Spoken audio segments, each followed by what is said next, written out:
Since Phantasmal Flames is coming to PTCG Live very soon, I wanted to make a video looking at a handful of decks that you can utilize new cards in as soon as the cards are out on Pokemon TCG Live. So we'll go through about 10 different deck lists today. And yeah, I'll talk briefly on each of them and I'll have links down below for this. So I'm viewing these in the limitlesstcg.com deck builder. And you'll be able, I'm going to share the import links, so you'll be able to import the decks exactly as you see here.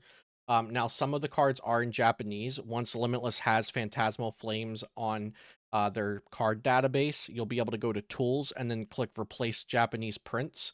And when they are in the database, it will replace them with the Japanese prints.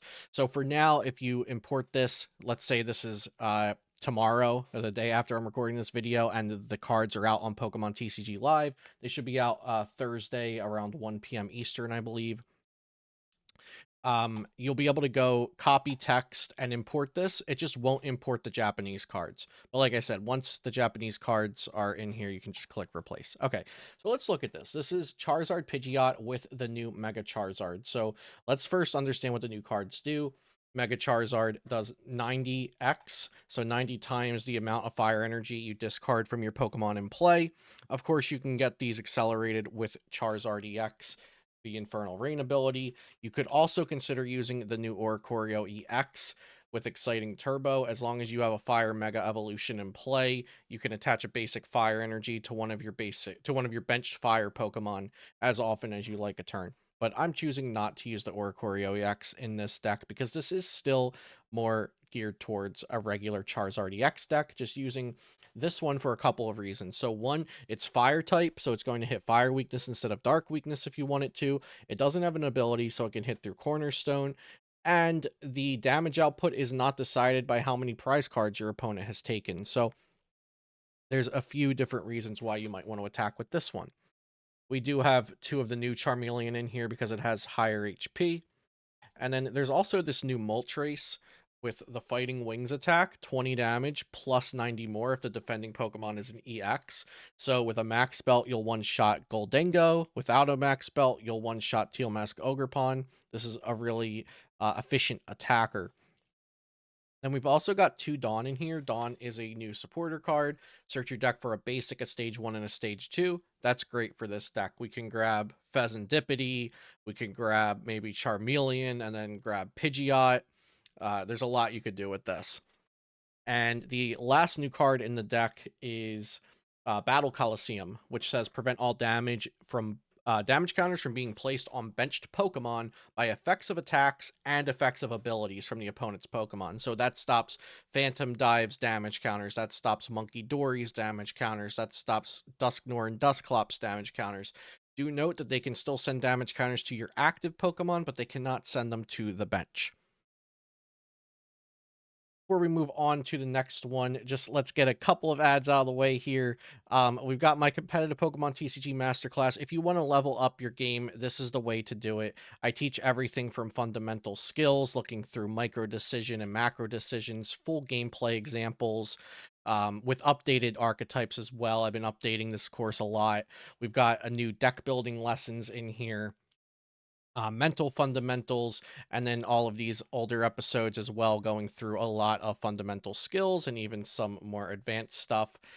We've also have some writing in here. Overall, about 8 hours of content in here. Definitely check that out if you're interested in leveling up your game.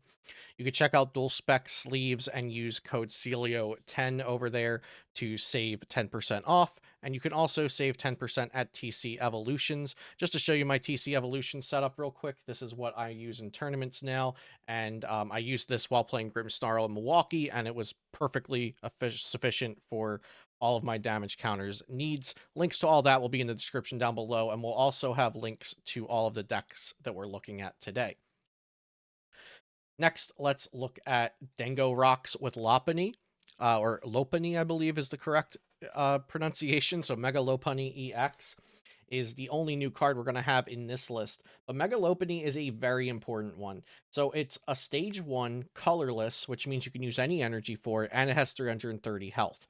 And the Gale Thrust is doing 60 damage plus 170 more if this moved from bench to active this turn. So it's going to swing for 230. Notably, this is your cornerstone answer because it doesn't have an ability. It's also your crustal answer because Spike Hopper goes through all effects.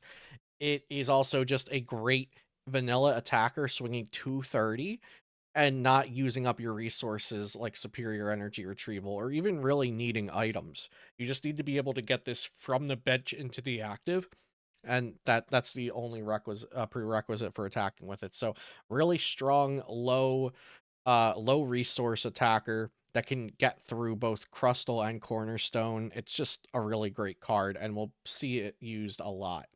I'm going with the Prime Catcher build because that has some synergy with Lopunny, and I have one Ultra Ball in the deck because you can use it to search for your Lopunny. Whereas a lot of times Goldingo doesn't play Ultra Ball anymore because you can just get your Dingos with Genesect. We got the one Ultra Ball in here for Mega Lopunny X. And then we have actually a Mega Lopunny EX focused deck here. This is going to be Dusk Noir with Mega Lopunny, and it's kind of a combo deck. So it is built very differently from most decks that you would see. So we're looking to have Ditto as our start. Ditto is a great starter, and then we can just change that into Mega Kangaskhan to start drawing cards. We could even change it into Badoo if we think this is going to be a matchup where Itchy Pollen is going to be very important. But what we're really trying to do is just get a bunch of Duskulls down, and then like turn 2 go Mega Lopunny, and then like Curse Blast, and just start dismantling the opponent's board with a very efficient attack. Curse Blast, maybe you used Itchy Pollen to slow them down to get there, and the A spec is going to be Enriching Energy. I don't know if this will end up staying the A spec in this type of deck, but Hilda for Mega Lopunny or Dusknoir plus Enriching Energy is very good.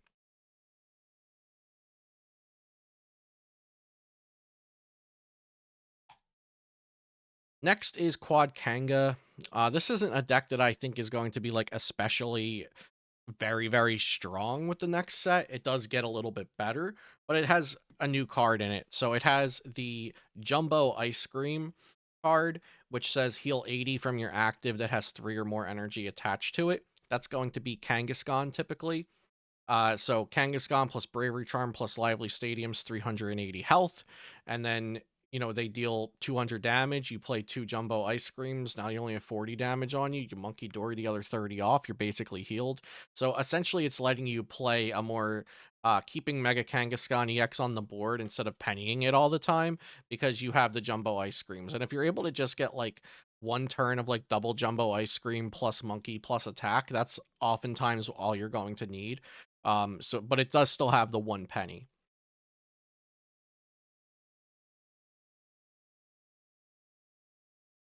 Then we've got Toxtricity Mega Absol, and this deck technically you could play right now on PTCG Live because the Toxtricity and Toxel came out with the Gengar deck on Live, but officially releases on Live tomorrow with Phantasmal Flames.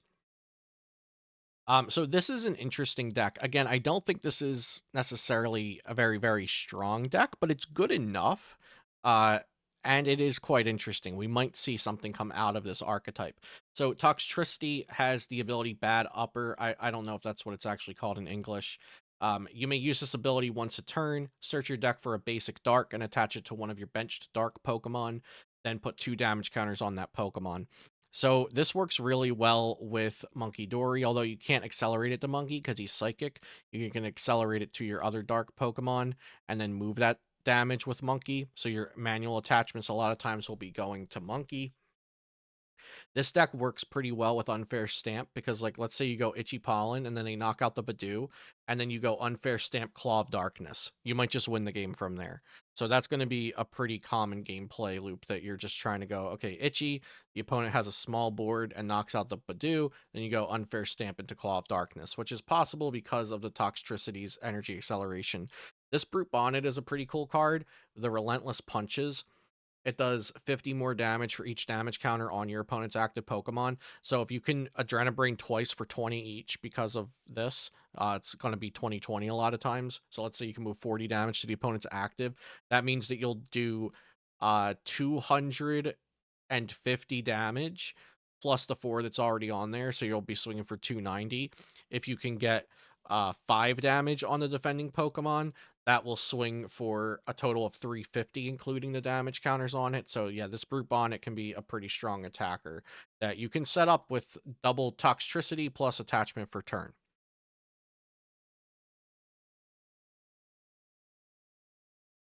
And then we've got some straight Guardy. So this is the Mega Diancie, which again, this is already technically released, coming out for real in the Phantasmal Flames set. Mega Diancie is going to be good because it has a weakness that's not darkness, it's metal. So, Guardy's weak to dark, so you're going to go in with a metal weak instead. This is good against Charizard EX in the early game. Maybe not so much when they're playing the Mega Charizard, but still pretty good.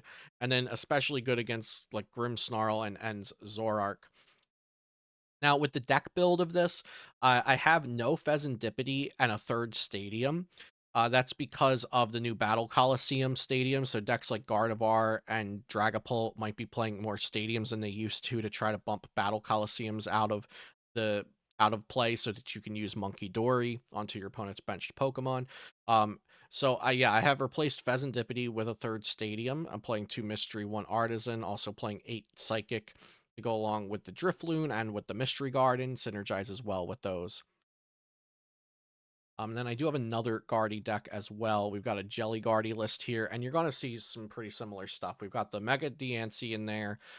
We have the 2 Mystery Garden, no Fez. I'm not sure if that will stick.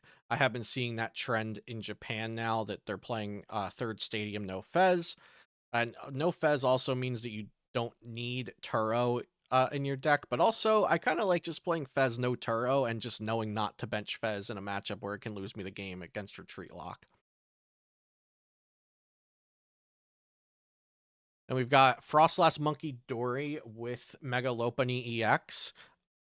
So this is an upgrade to this deck now. So Monkey Dory Frostless Badoo kind of turned into Grimmsnarl Frostless when Grimm came out, because now you have the core of Monkey Dory Frostless, but you also have that attacker in Grimm.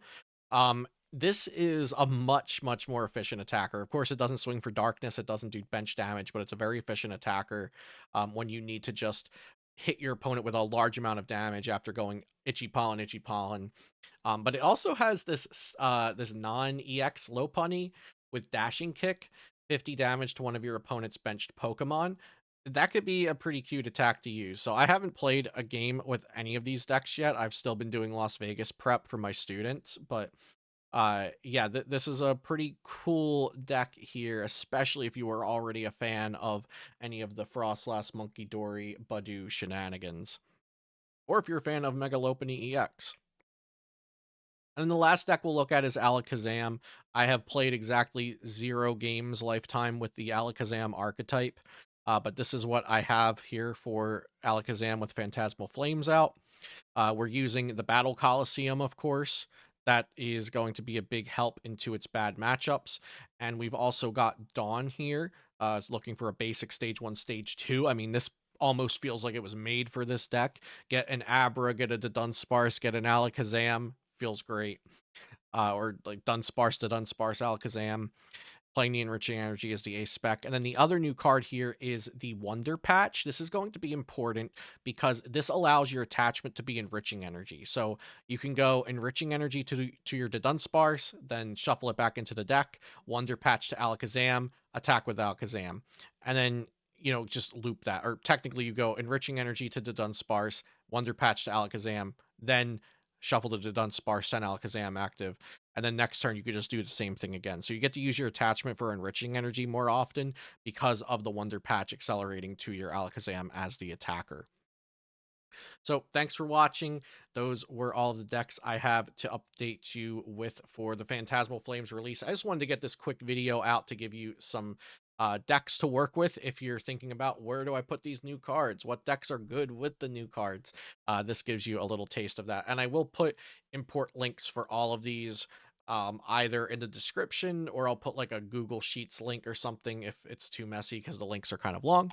Thanks for watching. Check out the sponsors and guides and all of that information in the description down below if you were interested in any of it, and I'll see you next time here on Celio's Network.